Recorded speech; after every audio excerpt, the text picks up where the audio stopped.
Good morning. If you're friends with me on Facebook, you'll know that I've been having some issues with being sick, but I'm not unclean. I'm on my antibiotics. I'm on my steroid, on my other stuff. It's one of those days where I'm glad that the power is in the message and not in the messenger. Because if I start having a coughing fit, just bear with me and we'll move on. We'll just pretend it didn't happen. Maybe wondering what this weird word up there is, Secularigious. You might be thinking, well, that's not a word, and you'd be right. It's not. But in reading and studying and looking at things and thinking about things, I kind of made it up. And the reason I made up this particular word, excuse me, is because looking through the Bible, if you start in Genesis and you go through Revelation, you'll see that there is no such thing as a separation between one's regular life and their religious life, their life of faith. You start with Adam, you go to Abraham, you look at Moses, you look at the kings, the prophets, the nation of Israel, you look at Jesus, you look at the apostles, you look at Paul, you look at the early church. Nowhere in there do we see a separation where people took their lives and said, this is my faith life and this is my regular life. It is a foreign concept to the Bible. But it is a native concept to our world today. But God's plan has always been that man's life in his entirety glorifies God. We were created in the image of God, not for a compartmentalized life. We've talked about this in the past. But God desires a life wholly devoted to Him in everything, in all that we are involved in. And so over the next amount of weeks, we're going to be talking about different aspects of things, and we're going to be talking about things that, frankly, I'm really uncomfortable talking about. And that, honestly, will probably make you uncomfortable hearing about. But if we're going to integrate our life as a whole with our faith as a whole, we need to talk. Because if we just ignore it, we're going to find it very difficult to get anywhere. And so today, we're focusing on the baseline, the foundation, about our life and our faith and how they integrate, how they combine, how they must combine together. Because if we don't get that right, the rest isn't going to make sense.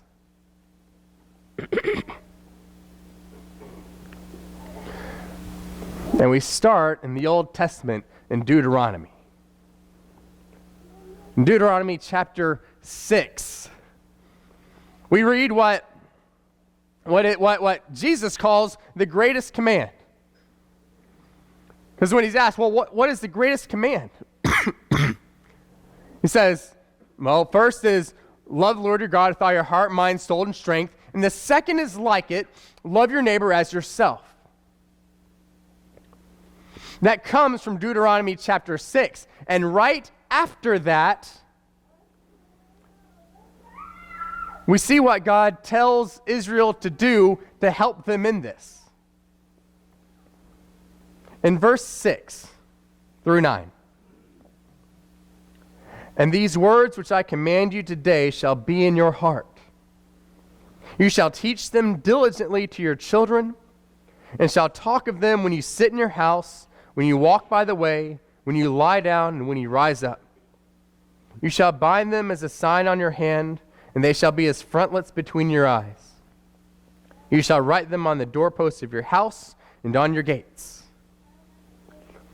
This is what God says right after saying, love the Lord your God with all your heart, mind, soul, strength. That's where this is in that context. He doesn't just leave Israel on their own to figure it out. But rather says, teach your children. First of all, he says, teach your children. And we'll get to that another week.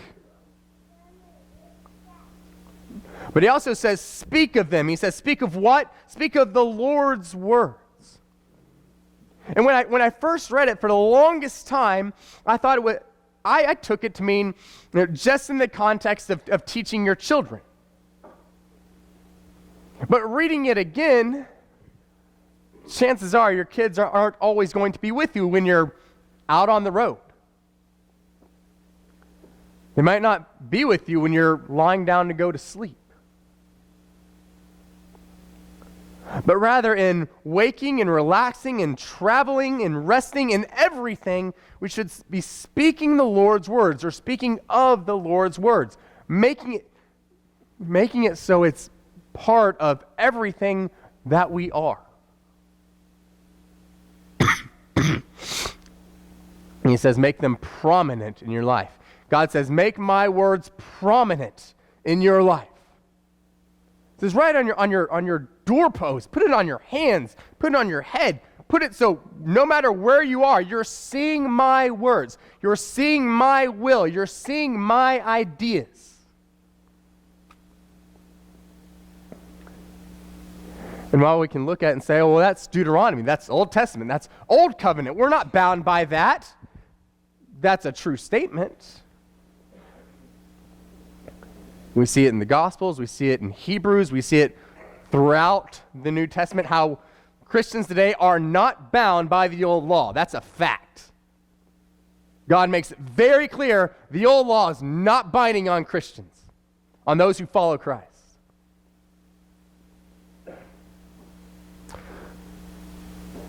But are God's ideas for following and loving and knowing Him not the best ones? I'm not saying, go out and make a box of Bible verses and attach it to your arm. If you want to, feel free, but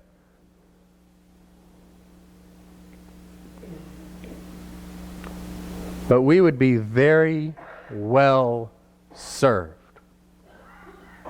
if we got our ideas for staying faithful and for loving God from God Himself.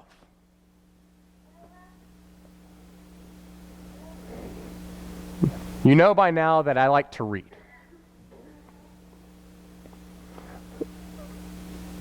But if I read all the self-help books and all the Christian help books and all the books about loving God and none of them are coming from here, then it's just some person's ideas.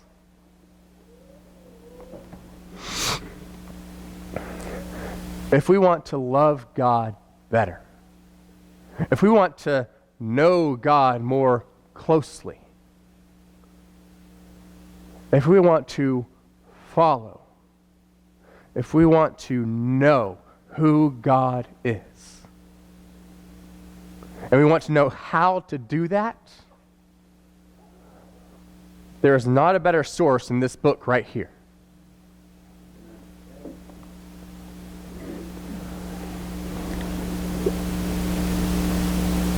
And making God a part of everything in your life is not just an Old Testament concept. If we turn to 1 Corinthians chapter 10, excuse me. 1 Corinthians chapter 10, right at the very end, in verse 31.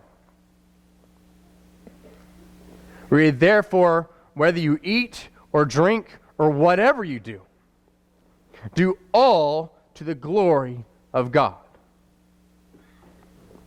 Whatever we do. It is all to the glory of God. Is this how we live?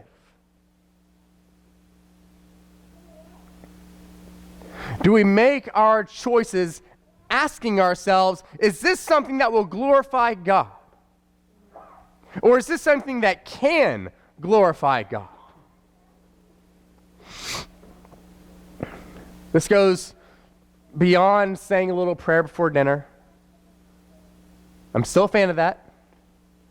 This goes beyond saying a quick prayer before you're going to do something really hard, although I'm a fan of that too. But this goes beyond that. This says, do we bring glory to God with what we do? With our entertainment, with our recreation, with our work, with our chores, with our reactions to things, with our family? With the choices that we are making we making them in such a way that God can be glorified?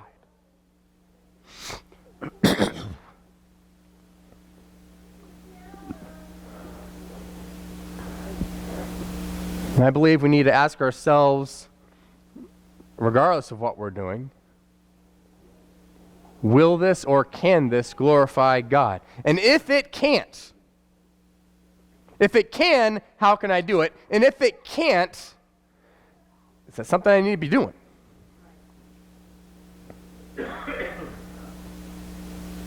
When I go to eat something, when I go to drink something, when I go to choose what I'm going to watch, when I choose what I'm going to play, is this something that can be used somehow to glorify God? And if it can't, if there is nothing good here that can glorify God, is that something I need to be involved in? I'm not going to give you a narrow definition of what can or can't glorify God.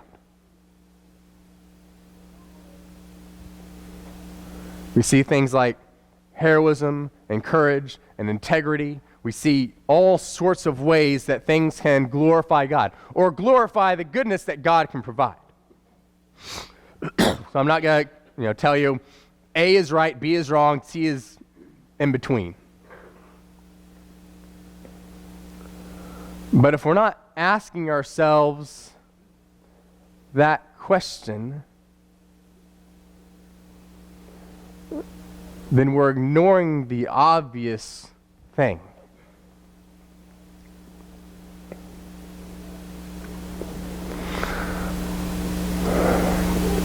And when was the last time that we as individuals took stock of our life and said, what is or is not glorifying God? What can or cannot glorify God? And what changes do I need to make here?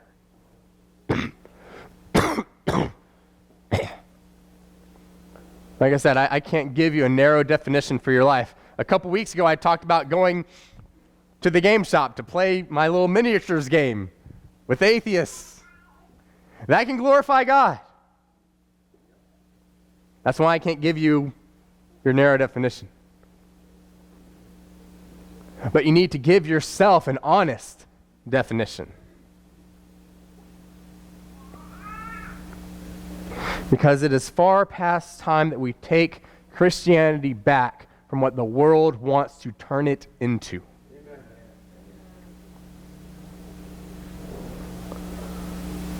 The world desires Christianity that lives inside a building. This is unacceptable to God. It must be unacceptable to us.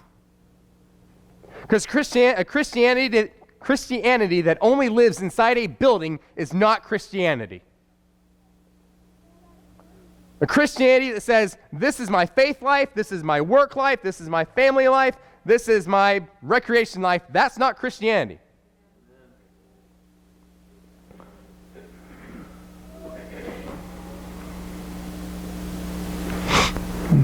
But in all that we do, in all that we say, our goal should be to let the light of God shine through. He says this for our good.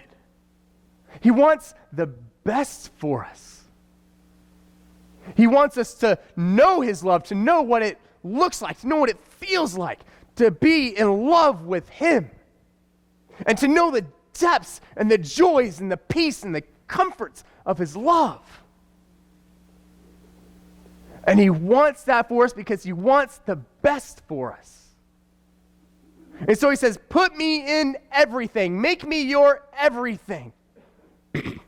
Fill your life with glorifying me.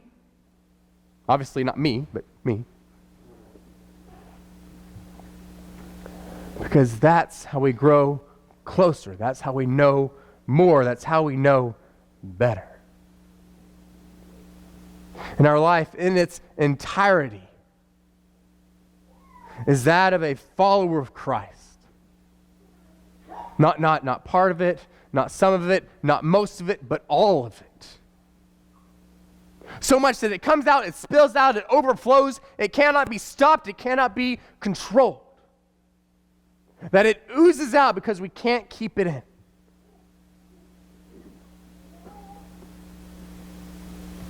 Because our life in totality is his to choose and to guide. And we need to see our lives through that lens. It will change the choices that you make. It'll change how you work. It will change how you react to that jerk that you met. It will change how you react when someone cuts you off in traffic. It will change how you react when you're driving through Chicago. Still working on it. You've been there, you know.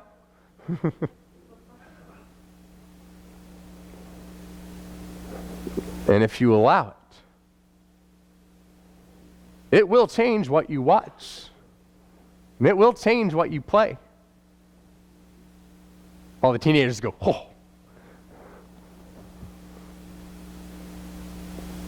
It will change what you think about. It will probably change what you eat and drink.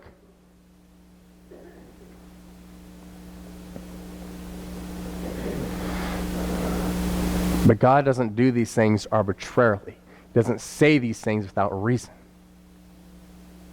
He says these things because he loves us, because he wants the best for us. He wants the most for us, which is himself.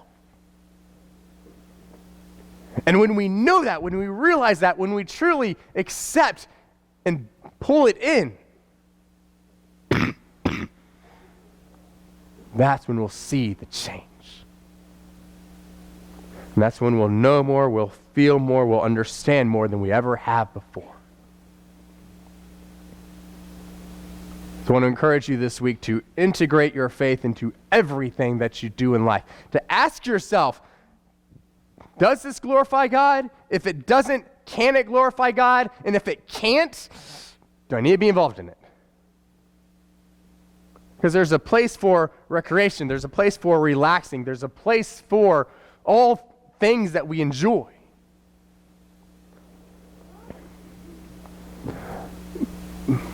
But it needs to be in God's place. It needs to be in God's hands. So we know him better, so that we feel him more. So we grow to be the people he truly calls us to be. So this week, look for where he's leading. Look for where he calls. Look for where he asks you to change. And be ready to follow him, to follow in his footsteps to the greatest that he can provide.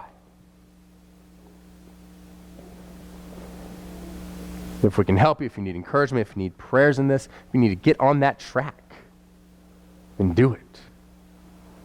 Let's start now this week, this moment, while we stand and while we sing.